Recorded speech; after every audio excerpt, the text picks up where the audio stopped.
Okay, instead of my usual daily cocktail, we're going to do a tasting video today. And I guess this might be the first episode of a new season of Drinking Alone Together. I was hoping there wouldn't have to be a second season, but may as well start it up again because it looks like it's going to be a long winter. So what I'm doing here on a request by popular demand of one person, Andrew Hiltz, one of my Tour de Cure fellow captains and buddies, is I'm comparing three bourbons. And part of the challenge here is this is a blind tasting, so my lovely bride Nancy has actually poured samples of these whiskeys. They're in tulip glasses, cleverly marked A, B, and C. I don't know which whiskey is in which glass. Nancy, would you attest to that? That's correct. Thank you. Stephen Colbert can have his wife on his show. I can have mine on mine. So what we have are three whiskeys that I've had before. And in fact, you can tell I've had a fair amount of this one. Actually, I've had a fair amount of these two because Elmer T. Lee has been a favorite of mine for 7 or 8 years since my three boys and I did a bourbon tasting for fun one Christmas. And this one won. So Elmer T. Lee is a tribute label that Buffalo Trace Distilling Company does to Elmer T. Lee, who was their master distiller for years and just passed away in 2013 at the age of almost 94. And it is, all we know for sure, a high rye whiskey, and that's a relative term. In theory, intelligence tells us that there's about 12% rye content in here. Four Roses is a different approach. This is a company that has made this whiskey out of a blend of 4 different whiskeys in its arsenal. They have 2 mash bills and they produce them in different ways, different yeasts, different aging, different techniques. Then they choose 4 and they blend them together to create the Four Roses small batch. This is an even higher rye than the Elmer T. Lee, actually, at least per the specs. They tell us a little more on their website. Buffalo Trace doesn't tell us diddly about Elmer T. Lee or the Weller Special Reserve. The Weller Special Reserve is a wheated bourbon. And that means that instead of introducing rye to add flavor to the corn, they've used wheat in the mash bill. Now, all these bourbons have a lot in common. All bourbons have several things in common. They have to be at least 51% corn in the mash bill. Most are in the 60 to 70% range. They must be aged in a new American oak for at least 2 years.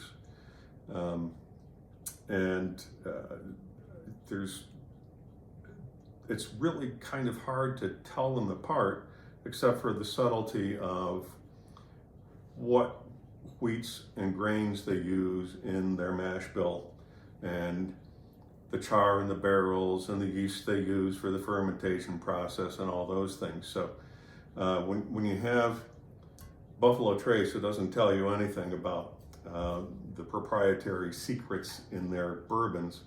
All you're left to distinguish is your taste. So I'm going to set these aside.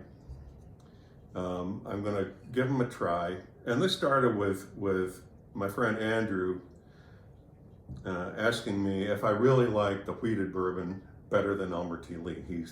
It's hard for him to believe that anybody could. This is one of his favorites too. And he personally is not fond of wheated bourbons because he says they leave him with a biscuity flavor. To which I say, biscuits? Yes, please, and some gravy too. I mean, there's no reason that you have to choose between these. They can all be perfectly nice, and I think they are.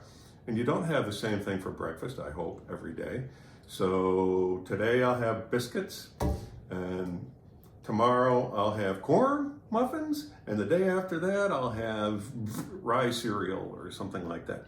Anyway, I'm going to go ahead and taste these and see if I can match up the right bottle with the right glass. This is going to be some exciting video right here, because I won't, for one thing, I'll stop talking, but it's going to take a few minutes, so just bear with me.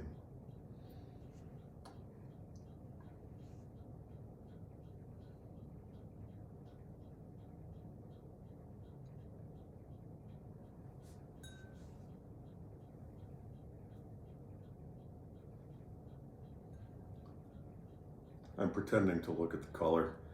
I'm red-green colorblind, so I'm stuck on that. So mostly what I'm going to go by here is the aroma and the flavor when I get to it. And I'm going to do the aroma first. Actually, I should do this. So this isn't as spicy. This is more,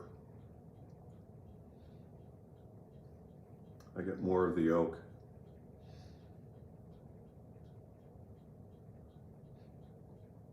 Honey, butterscotch, that kind of thing.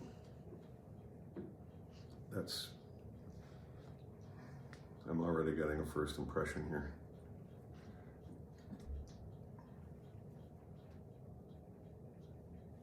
Oh boy.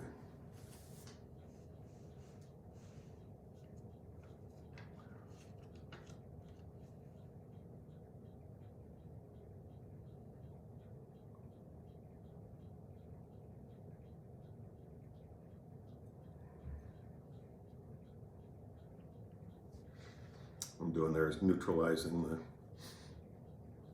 what's in my nose. Okay, that's got some more spice to it.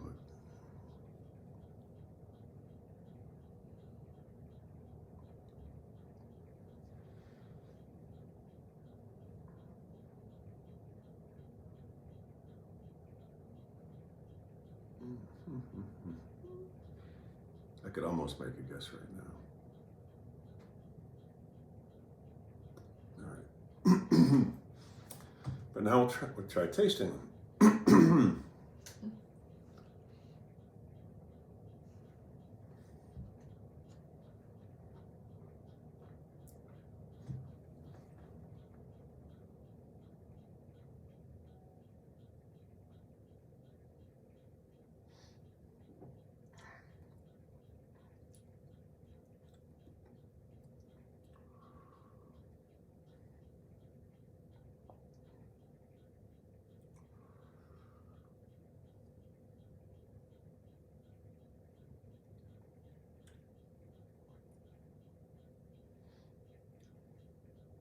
Really good.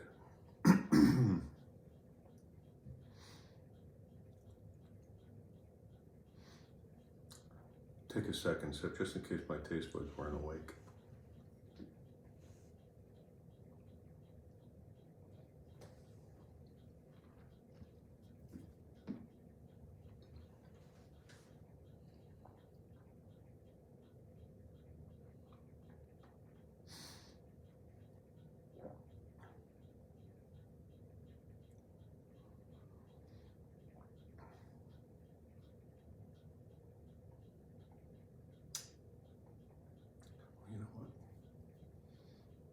Nancy, would you mind running out and getting me the eyedropper, a water dropper? Thank you. Sorry, I should have thought of that before we started.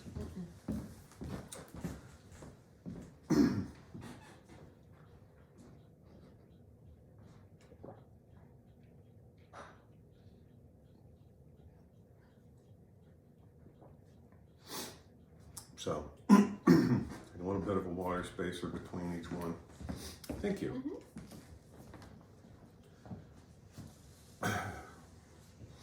So what I'm doing when I taste is rolling the whiskey around my mouth, looking down so it kind of pools around my teeth and the tip of my tongue. You really want to coat your mouth. And then after you swallow, or spit, but I'm not spitting, I'm not wasting this stuff. These are sipping whiskeys. Then you inhale through your mouth, exhale through your nose, and you get the full sort of combination of taste and olfactory senses working for you. All right.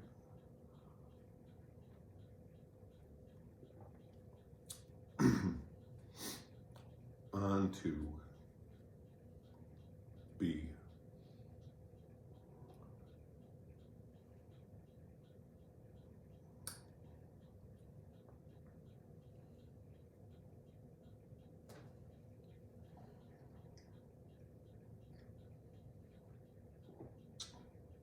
Oh, I definitely know which one this is.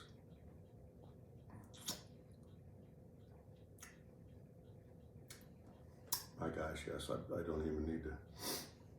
Yeah, okay.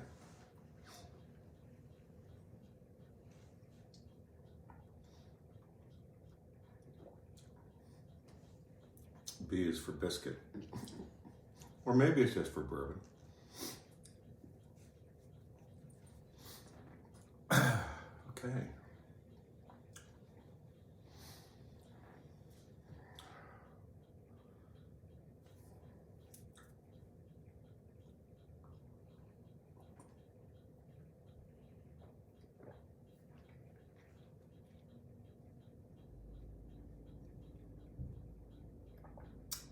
So when I get all done with this and make my guesses, I'm going to be watching Nancy's face very closely. Put on your poker face, honey. Mm-hmm. Yep.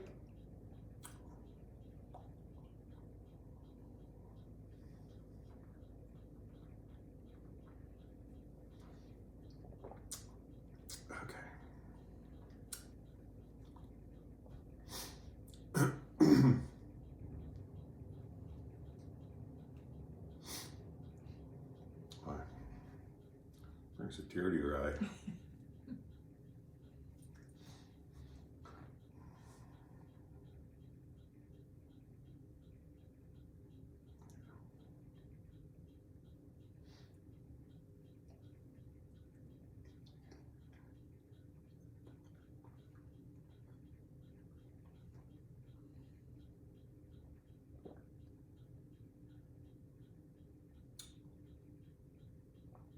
Hmm.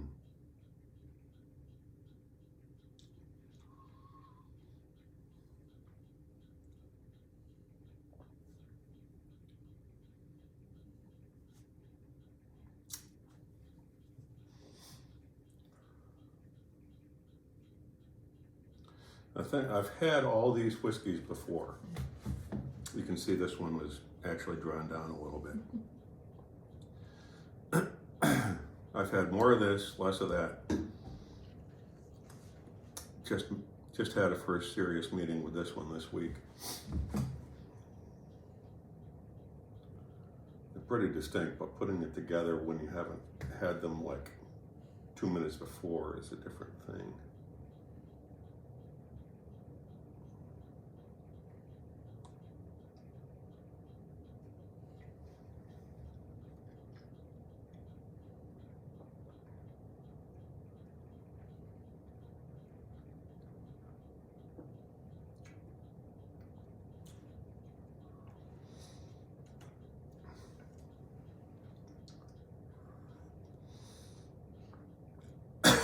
That one almost wants to give me a coughing fit when I inhale.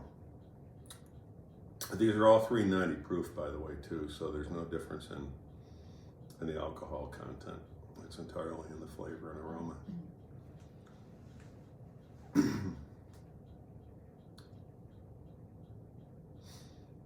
Oh boy.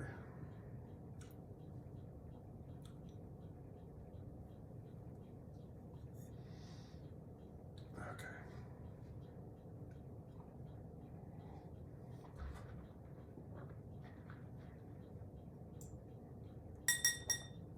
I'm gonna put like 6 drops of water in each one.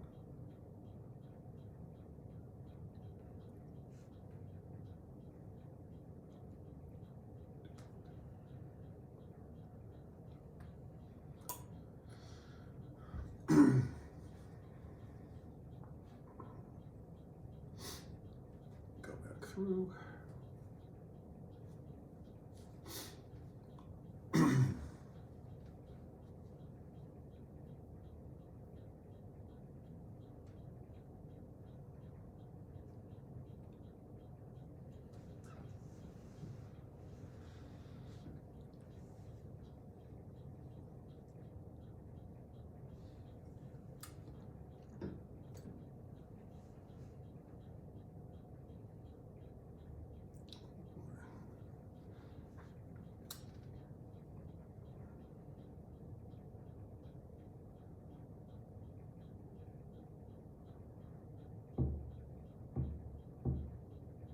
I'm changing my first impressions.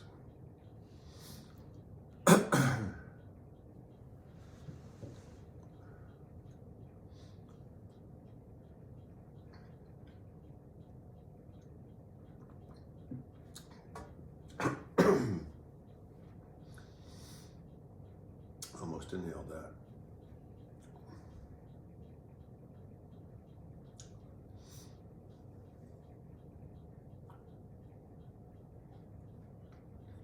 Do you want some more water? I'll stretch it.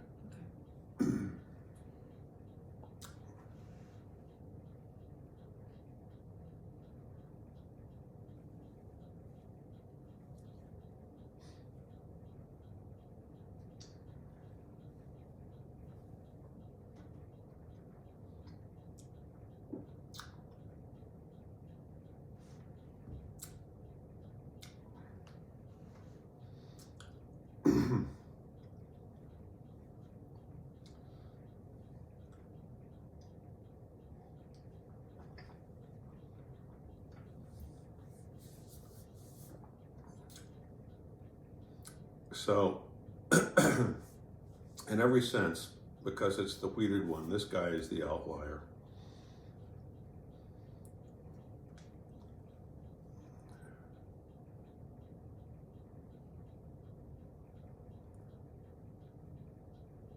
By the way, you're watching me pound like 3 or 4 ounces of bourbon. There's the cocktail for today.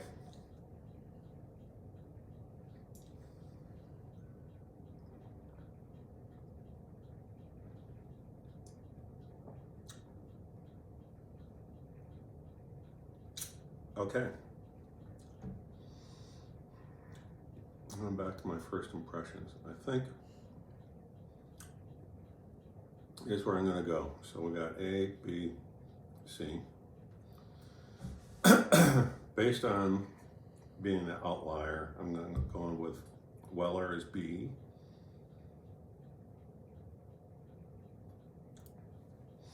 So the question is, which of these rye bombs is which?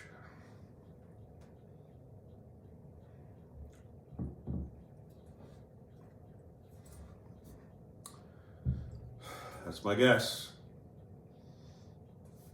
Elmer T, Weller, Four Roses. How did I do? Did I get any of them right? Yes, you did. You got 1 out of 3 right. Okay, go ahead and spill it. Which? So A is Four Roses, Okay. B is Weller, Aha. and C is Elmer T. Lee.